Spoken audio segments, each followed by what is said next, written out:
নমস্কার বন্ধুরা, মাইতিস ফুড কর্নারে আপনাদের সবাইকে স্বাগত। চ্যানেলটি নিয়মিত দেখার জন্য এবং চ্যানেলটিকে সাবস্ক্রাইব করার জন্য আপনাদের অসংখ্য ধন্যবাদ। আজকে আমি নিয়ে এসেছি একটি ভেজ ডালের রেসিপি। বিভিন্ন সবজি দিয়ে তৈরি এই মুগের ডালটি আপনারা ভাত বা রুটির সাথেও কিন্তু অনায়াসে খেতে পারেন। কিভাবে তৈরি করলাম এই ভেজ ডাল তার পদ্ধতি আজকে আপনাদের দেখিয়ে দেব। খুব সহজেই তৈরি হয়ে যায়, শুধু লাগে সামান্য উপকরণ, যেমন এই রকম আছে কিছুটা পরিমাণ মুগের ডাল, আর নিয়েছি কিছু সবজি। তার মধ্যে আছে ফুলকপি, গাজর, সবই ছোট টুকরো করে কেটে নেওয়া আছে, ধুয়ে নেওয়া আছে। আছে বিম কড়াই, আছে ক্যাপসিকাম, আর আছে একখানা টমেটো আর একটা কাঁচা লঙ্কা, এগুলোও ছোট টুকরো করে কেটে নেওয়া আছে। আছে কিছুটা পরিমাণ আদা বাটা আর কারি পাতা। আমি একটা কড়া গরম বসিয়ে দিয়েছি। কড়াটা গরম হলেই তার মধ্যে মুগের ডালটা দিয়ে দিয়েছি। এটাকে খুব ভালো করে ভেজে সাইডে রেখে দেব। বেশ একটু লাল লাল করেই আমি মুগের ডালটা ভেজে নেব। ডালটা লাল করে ভাজা হয়ে গেছে, এবার এটাকে সাইডে তুলে রেখে দিচ্ছি।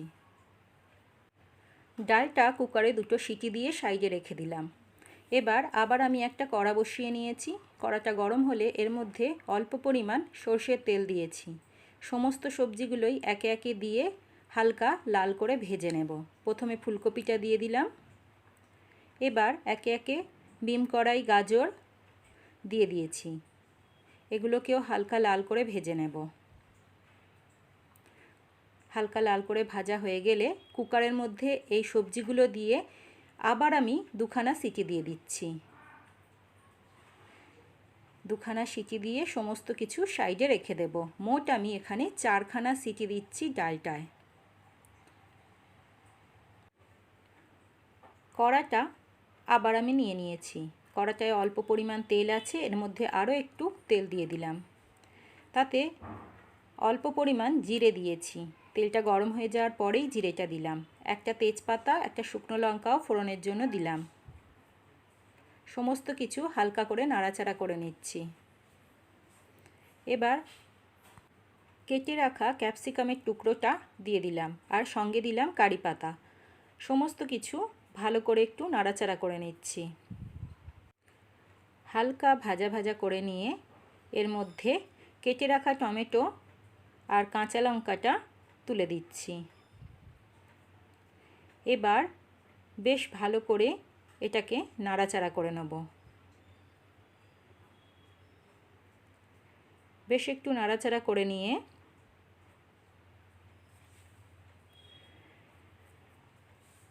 বেটে রাখা আদাটা এখানে দিয়ে দিচ্ছি।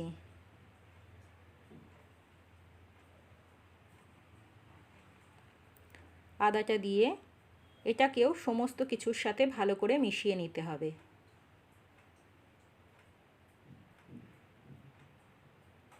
আদাটা ভালো করে মিশিয়ে নেওয়ার পর একে একে গুঁড়ো মশলাগুলো দিয়ে দিতে হবে।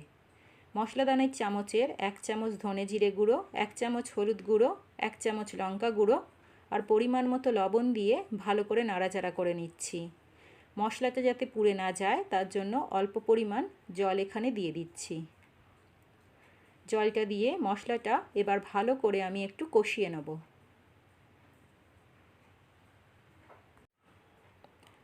মশলাটা এবার ভালো করে কষিয়ে নিতে হবে। মশলাটা ভালো করে কষানো হয়ে গেলেই সিদ্ধ করে রাখা সবজি আর ডাল এর মধ্যে ঢেলে দিতে হবে। সমস্ত কিছু ঢেলে দিয়ে পরিমাণ মতো জল দিয়ে দিতে হবে। ডালটা এখানে আমি ঘন ঘন রাখবো, তাই বেশি পরিমাণ জল এখানে অ্যাড করলাম না। আপনারা যদি আরেকটু লিকুইড রাখতে চান তাহলে এটাতে আরও কিছুটা পরিমাণ জল অ্যাড করতে পারেন। ডালটার ঘনত্ব যেরকম রাখতে চাও সেই অনুযায়ী এতে জল অ্যাড করবে। ডালটা এবার আমি ফোটার জন্য রেখে দিয়েছি। ডালটা ভালো করে ফুটে উঠলে এটাকে ভালো করে মাঝে মাঝে মিশিয়ে দিতে হবে, না হলে কিন্তু নিচে এটা বসে যেতে পারে। ভালো করে নাড়াচাড়া করে মিশিয়ে দিচ্ছি। মাঝে মাঝে ভালো করে নাড়াচাড়া করে দিচ্ছি। এবারে কিছুটা পরিমাণ বা এখানে পৌনে 1 চামচ মতো চিনি দিয়ে দিয়েছি, সেটাকেও খুব ভালো করে মিশিয়ে নিচ্ছি। নুন বা মিষ্টির পরিমাণ এই সময় দরকার পড়লে চেখে দেখে নিতে পারো। আমার হয়ে গেছে, ডালটা এবার আমি অফ করে দিচ্ছি। গ্যাসটা অফ করে দিয়ে এর মধ্যে অল্প পরিমাণ গরম মশলা আর 1 চামচ ঘি এখানে দিয়ে দিলাম। সমস্ত কিছু খুব ভালো করে মিশিয়ে নিয়ে এটাকে এবারে আমি পরিবেশন করে দেব। সমস্ত কিছু আমি ভালো করে মিশিয়ে দিয়েছি আর রেডি হয়ে গেল আমার ভেজ ডাল। খুব সহজেই বাড়িতে তৈরি হয়ে যায়।